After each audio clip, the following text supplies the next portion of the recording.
নমস্কাৰ। উদয় তিথি অনুসৰি কাইলৈ ৰামনৱমী অৰ্থাৎ ২৭ মাৰ্চত ৰামনৱমী হ'ব আৰু সময় হ'ব ৰাতিপুৱা 10:08 কাৰণ তিথি অনুসৰি ২৬ তাৰিখৰ আগবেলা অৰ্থাৎ ৰাতিপুৱা 11:49 পৰাই আৰম্ভ হ'ব নৱমী তিথি।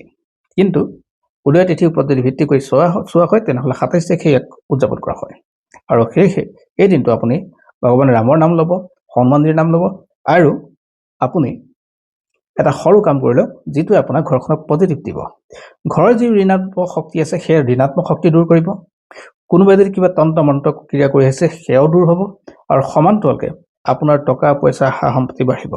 কাৰণ যিটো উপায় কৰিবলৈ গৈ আছোঁ সেইটো হ'ল আপোনাৰ সা সম্পত্তিৰ ক্ষেত্ৰত পজিটিভ হ'ব, গুৰুৰ আপোনাৰ লাভ হ'ব আৰু ঠিক তেনেকৈ মনৰ অস্থিৰতাবিলাক দূৰ হ'ব।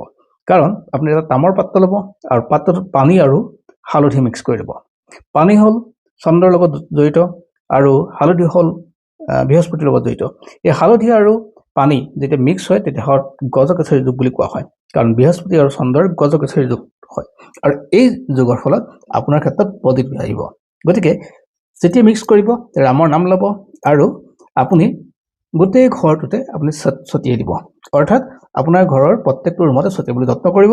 আৰু তাৰপিছত এটা কথা ক'ব যে আপোনাৰ ঘৰৰ পৰা আজিৰ তাৰিখত সকলো নিগেটিভ এনাৰ্জি দূৰ হওক, পজিটিভ এনাৰ্জি আহক আৰু আপোনাৰ যি যি বাধা হৈছে সেই সকলো বাধা দূৰ হওক।